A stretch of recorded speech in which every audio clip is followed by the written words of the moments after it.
Buenos días, Gustavo. Muchas gracias por la invitación. ¿Quién gana? Va a ganar Harris, pero va a gobernar Trump. Explíquenos esa teoría que me parece muy importante. Sí, creo que Harris va a obtener un número de delegados en cuanto a la votación suficientes para ser presidente, pero al mismo tiempo los desafíos políticos y judiciales que va a desatar Trump, que prácticamente ya se ha declarado el vencedor y que si no lo eligen a él, pues es fraude.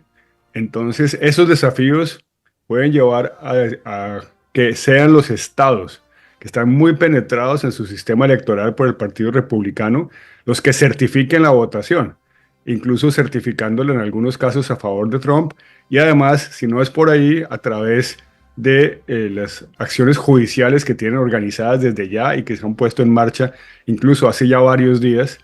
Entonces, podría llegar esta decisión a manos de la Corte Suprema, que también la controla Trump, por la vía de sus nominaciones y designados, que hoy en día son la mayoría en la Corte Suprema. Entonces, hay posibilidades no menores, realmente, de que tengamos una situación donde gane un candidato y gobierne otro. Pero, doctor Gabriel, ¿no será que si las encuestas, como algunos creen, han estado equivocadas en el sentido de que para no volver a hacer lo que les pasó en 2016, de menospreciar al votante de Trump, le han dado mucha más importancia a los votantes que realmente están detrás del presidente Trump y que por eso es que la distancia en las encuestas no es tan grande? El fin de semana comentábamos ahora la encuesta de Iowa, que nadie lo veía venir, le da una ventaja a Kamala Harris. ¿Qué pasa si ella gana no por 11.000 votos en Georgia, sino por 300.000? Y lo mismo en otros estados. Queda más difícil alegar un fraude.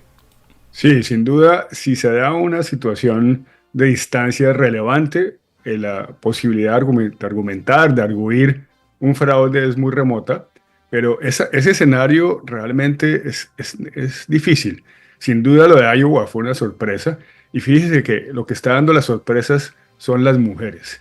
La gran incógnita es cómo van a votar las mujeres, que en un porcentaje significativo, incluso las mujeres republicanas, podrían dar una sorpresa porque no se encuentran a gusto con dos cosas de Trump: su machismo, su agresividad hacia las mujeres personal e incluso con abusos documentados, y lo más importante, la actitud de Trump y los republicanos con los derechos reproductivos de las mujeres. Entonces, en el caso de Iowa, la gran explicación de por qué es una sorpresa y podría ser que un estado totalmente republicano dé la vuelta y sea demócrata, la gran explicación está en que las mujeres están rechazando las políticas antiaborto del Partido Republicano y de hecho en Iowa hay una consulta para remover la restricción que existe al aborto en ese estado. Entonces las mujeres pueden hacer la gran diferencia y si se miran las cifras de participación electoral de las mujeres, parece que en esta ocasión van a ser inmensamente superiores a las del pasado. Entonces allí sí podríamos encontrar esas sorpresas que, pues la verdad, todos anhelaríamos. Ex embajador Gabriel Silva, no me gusta mucho la palabra, pero pues la uso porque la entendemos. Muchos hispanos están con Trump, no entendiendo quizás cuál es su posición frente a personas que tienen este origen étnico. ¿Qué tanto cree que en la privacidad del voto va a pesar precisamente la molestia de muchos norteamericanos con la presencia de inmigrantes? Sí, la migración ilegal, como la denominan, que pues tiene diferentes componentes, pero no vamos a entrar en ese detalle.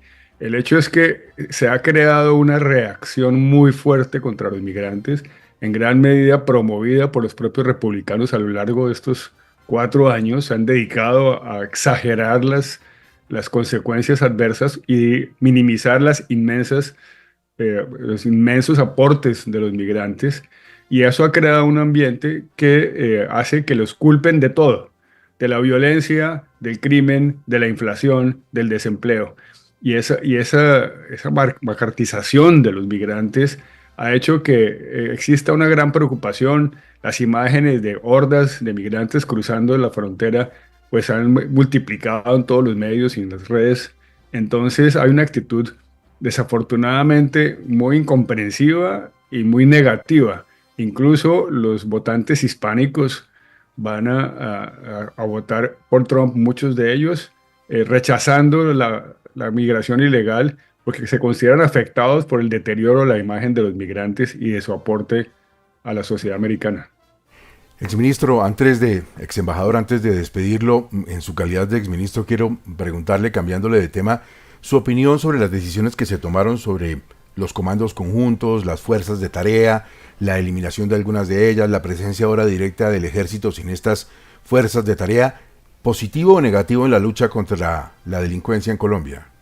Gustavo, creo que tocaba hacer una reorganización, se estaba combatiendo una nueva amenaza con una estructura diseñada para unas amenazas diferentes del pasado y eso en ese sentido está bien. Lo que me preocupa es que se deteriora la coordinación entre las fuerzas porque se están desmontando realmente los comandos conjuntos que incluían a todas las fuerzas y también a la policía. De otra parte, demuestra que están a gatas de personal, de equipos, de soldados. Vemos que eso es una medida un poco también desesperada porque los resultados no han sido positivos. Vimos que se anunció con bombos y platillos lo del plateado y terminó en nada. Entonces buscan tener más movilidad, flexibilidad en la asignación de tropas y equipos. Exministro, muchas gracias y mucha suerte. Esperamos saber cómo termina esto y qué beneficios trae, ojalá para Colombia, el resultado de las elecciones en Estados Unidos. Buen día para usted, muy amable. Muchísimas gracias, Gustavo. La actualización de noticias con el sistema informativo de Caracol Radio. La Procuraduría abrió una investigación a varios funcionarios del Ministerio de Ambiente por presuntas irregularidades en la suspensión del proyecto de explotación de gas Cómodo X1. Claudia Camila Vargas. El primer investigado es el viceministro Mauricio Cabrera Leal porque presuntamente no aportó pruebas o soportes que sustentaran la solicitud de detener el proyecto para la exploración de gas natural en el Mar Caribe, bloque Col-1. Asimismo, el Ministerio Público también investiga al director general de la ANLA, Rodrigo Negret, y a la subdirectora de licencias ambientales, Ana María Llorente, pues pasaron por alto su obligación de poner en consideración del Consejo Técnico Consultivo el análisis del proyecto y suspendieron el proceso para la licencia ambiental de Cómodo 1 sin que existieran soportes para esa decisión. Y en el mundo, el gobierno español anunció ya un primer paquete económico para ayudar a las personas afectadas por las inundaciones. Sharik.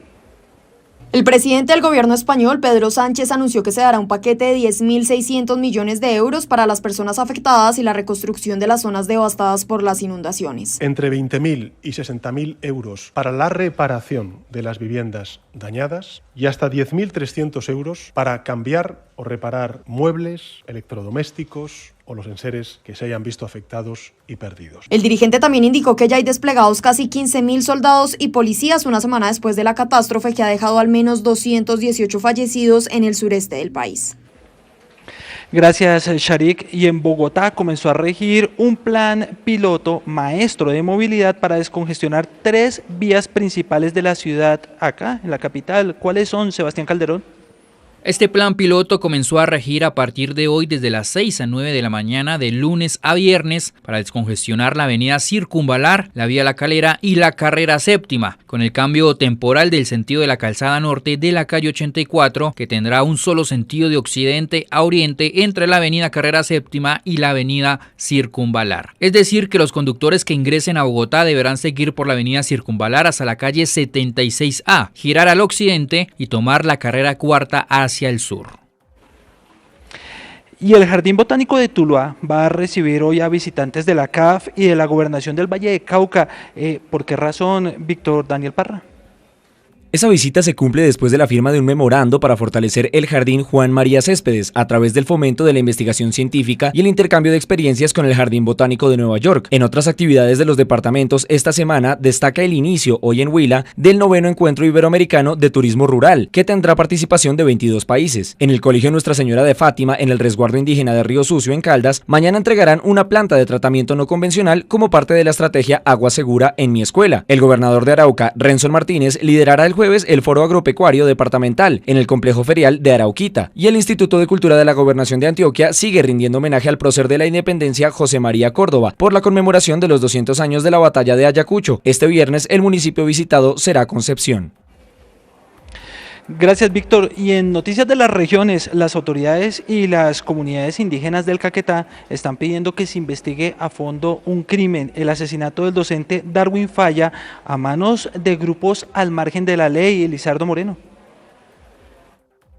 En menos de un año, 2 docentes han sido asesinados en el Bajo Caquetá. El último, Darwin Falla Teteyén, de la comunidad indígena. Carlos Garay, defensor de los derechos humanos. Es un docente indígena de la sede educativa indígena de Los Estrechos. El docente fue asesinado por la FARC. La información que nos llega es que lo sacaron de la casa y en la parte baja de la comunidad, allí lo asesinaron y ahí mismo lo dejaron. Y los familiares le hicieron levantamiento del cadáver. A raíz de esta situación, muchos padres han decidido no enviar a sus hijos a recibir clases.